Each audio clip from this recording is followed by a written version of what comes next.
I always feel odd when people clap initially because I haven't said anything yet. This could be horrible. You guys don't even know that. So before we get into it, I want to introduce our two special guests. And I actually feel odd introducing them because I'm pretty sure everyone in this room knows who they are. Right? Yeah, right? I would actually prefer to skip this part, but I was brought here for a reason, and I will do what I was told to do. Moderator's gonna moderate. So, John McWhorter is an associate professor of linguistics at Columbia University and studies Creole language, sociolects, and Black English. He is author of over 20 books on race relations, hip-hop, and African American culture. Woke Racism, How a New Religion Has Betrayed Black America is his most recent book. You can clap for him.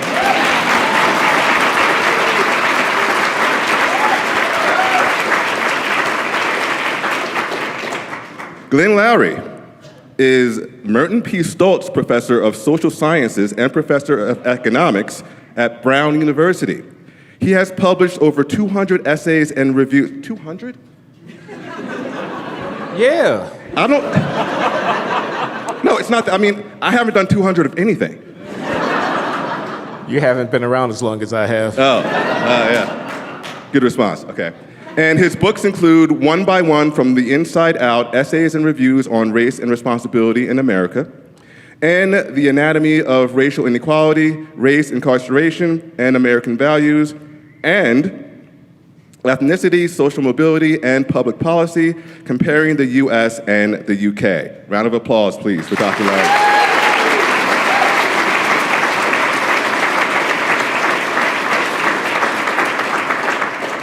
You will know these two perhaps most famously from The Glenn Show, hosted by Glenn. Yes. And they often start, well, you often start that podcast by saying you are the black guys, formerly at bloggingheads.com or TV, and now just the black guys. Yeah. And you know what? I'm a black guy. Let's be black guys together. Can we do that? Let's do that. Yes. All right, fantastic. It's such an effort. Yeah. Well, I mean, that's actually a good jumping off point because being black together is not as easy as it sounds these days. There's a certain script and narrative you're supposed to abide by in academia, and if you don't abide by that, you're called things like sellouts and accused of performing Uncle Tom foolery, right? So I would like to talk about that, especially being a co-founder of Free Black Thought, which is all about viewpoint diversity among black people. So let's start it off that way. John, how have you dealt with being called a sellout? Well, the truth is that I can't say that it's ever hurt me. It's not something that I've learned to deal with because from the very beginning, when people used to say that, I thought that's so far from anything I've ever been or thought that it's as if they're talking about some cartoon character rather than me. And my thought was just, what would make somebody think that? And very, very early on, I remember I was dealing with an ABC reporter, a black woman, very intelligent and compassionate and fun black woman, who nevertheless seemed to think that I was, she didn't use the word sellout, but the idea was that I had written my book Losing the Race in order to make money. And I asked her, because back then, you know, I'm like 11 years old at this point. Literally, I'm probably rounding 40. And and I wanted to know, I said, her name was Carol Simpson, I'm gonna say now. She was somebody who was more prominent than she is now. But I said, Carol, you clearly think that I'm trying to make a buck in saying these things rather than that I really believe them. What is it that you think is gonna happen? What do you think I'm trying for? And I meant it. And she said, she's the first person who ever said it, she said, people like you are trying to make money from conservative organizations and right-wing think tanks, and they're gonna give you about $20,000 a pop, and that way you get rich. And she meant it. She looked me right in the eye. And I said, Carol, do you realize that that's not what I'm doing? And you know, as brilliant as she was, I could just see that there was this opacity in her eyes. She couldn't see past it. And that led me to think not what a terrible person she is, how sad it is that people don't like me. I thought, why would somebody that bright actually have that vision of me? And I thought, okay, what it is that someone like her thinks that when it comes to race issues, there's only one truth. That if you're talking about, relativity or, why the Revolutionary War started or various other things, that there are many truths. But when it comes to race, there's only one. And so if somebody says something different, they must be evil. And so I thought she sequesters a part of her mind on race, and therefore, naturally, I come off as a cynical villain. That makes perfect sense. I could imagine someone thinking that way. Many of you will know that that's probably the seed of what I started calling religion in about 2015. But my thought was not that she was a terrible person, but as sure as hell wasn't me looking into myself one day while I'm rubbing lotion on my hands or something and thinking, am I a sellout? It never occurred to me. And so to this day, if somebody says that I'm a shill, I think they're talking about this cartoon character because of this limited way that so many people, unfortunately, think of as the enlightened take on race. But it's perfectly understandable, and therefore it doesn't make me mad. I want to read about my dinosaurs, and I just kind of move on. Yes. You make a good point that otherwise intelligent people just devolve into guessing when it comes to this kind of thing. It's like they're not thinking so much as they're abiding. They're abiding by a particular narrative that they've been told and convinced is the only narrative. And they sincerely believe that. Yeah, and they sincerely believe it, yes. Enough about me. Glenn? It pisses me off.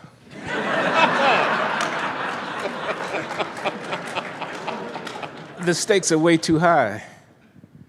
The truth of the matter is that those of us who take the risk of speaking out as best we can about these issues on race are the ones who are showing that they actually care about the well-being of, quote, our people. So this move, this high-handed move of ad hominem attack, which doesn't actually bother to rebut your argument, but instead calls you a name, pisses me off. We can't afford it. If you'll allow me the first person plural here in reference to African Americans. We can't afford it. The prison's overflowing. The classroom's not functioning. The family's in disarray. We can't afford it. We need clear-headed, straight shooting. Now, I can be wrong, okay? Argue, facts, evidence, reason, show me that I'm wrong. But don't tell me to shut up. Okay.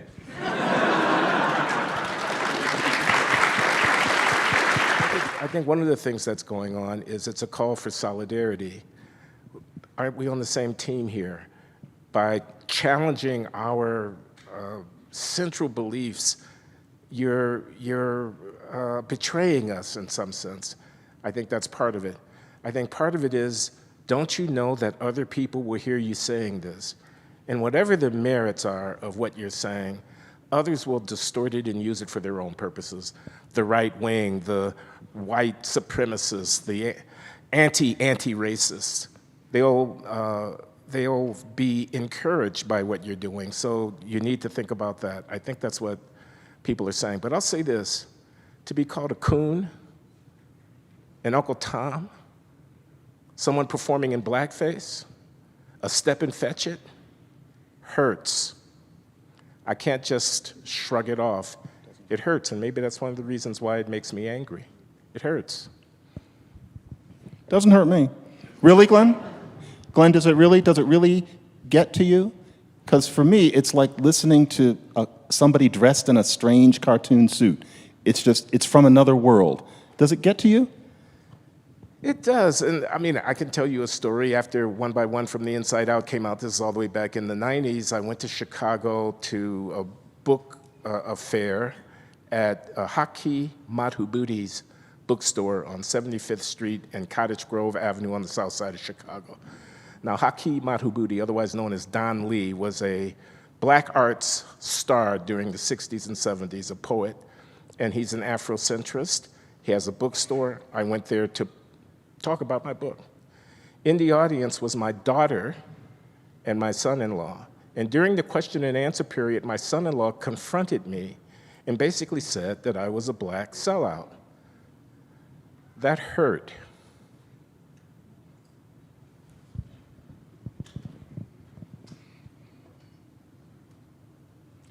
Well, I can say If my yeah. daughter's, mine are too young, but if my daughter's spouse pulled that, it would just remind me of how easy it is for an intelligent person to settle for this ideology.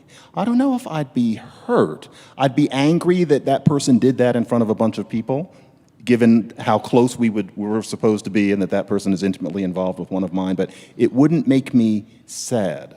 What hurt, John, was that you don't see me and what I'm doing with my life on behalf of our people? You reduced me to a cartoon character and then you dismissed me because I didn't spout rhetoric? I'm your father-in-law. You know, take me seriously enough to pause for a minute and think, well, if he's saying that, which is so foreign to what my own understanding might be, maybe I need to rethink some of the received wisdom that I've been operating on.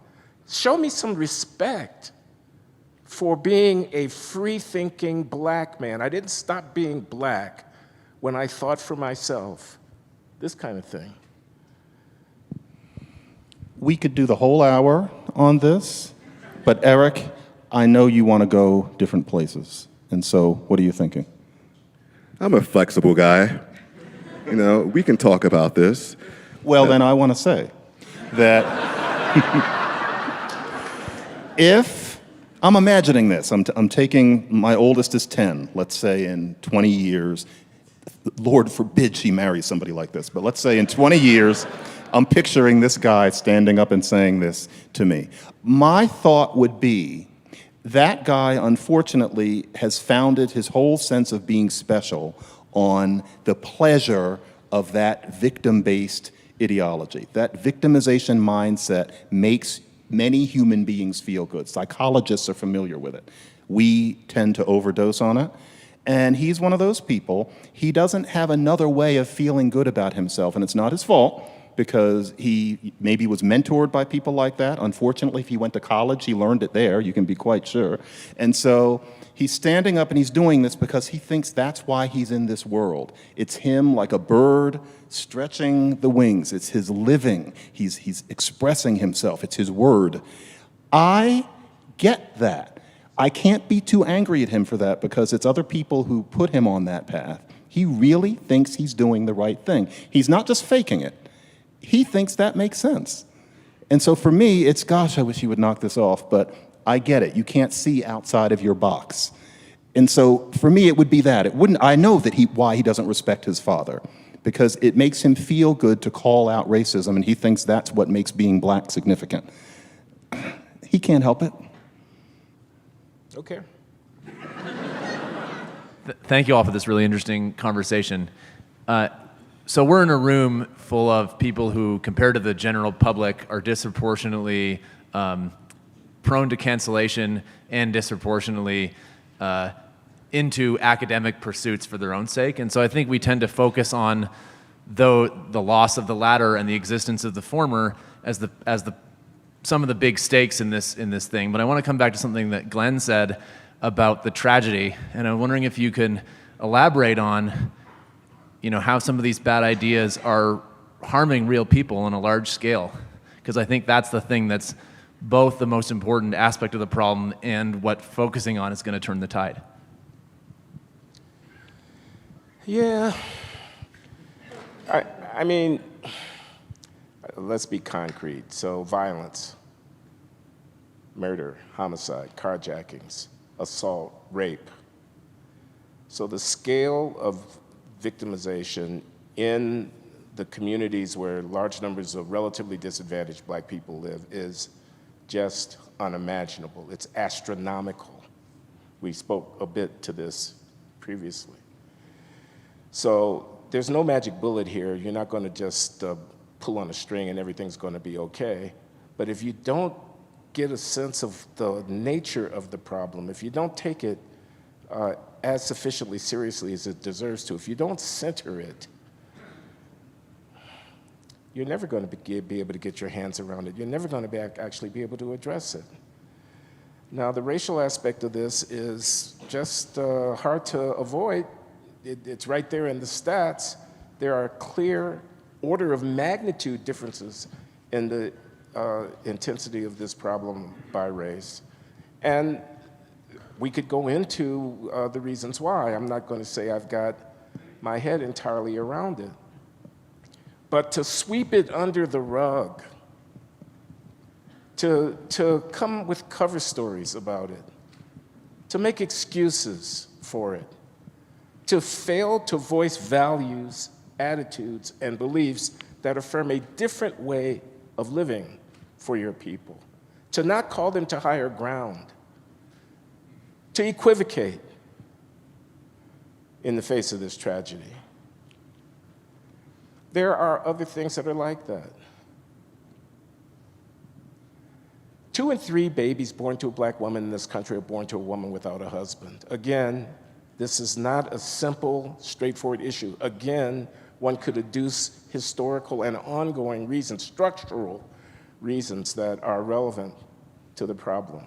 I'm talking about the foundation of human development of young people and the role that the family and its organization and the resources that are brought to bear on that monumentally important task of shaping the next generation and how it is disparate by race.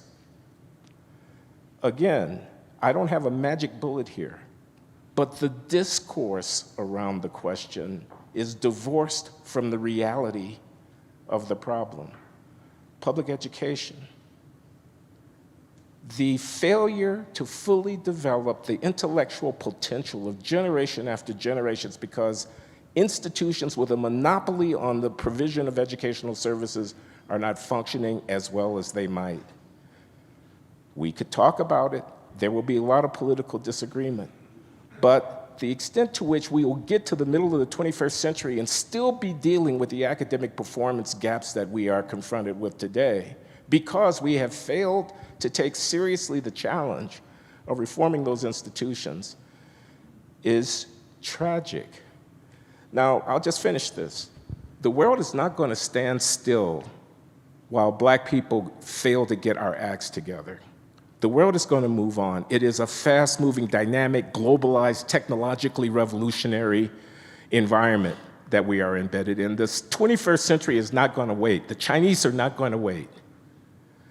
So if we don't actually get this right, we're going to be looking for generations at a blighted,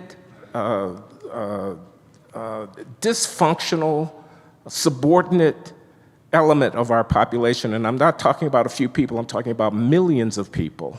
And it's fodder for demagoguery. And I think we're seeing it. That's what I would say.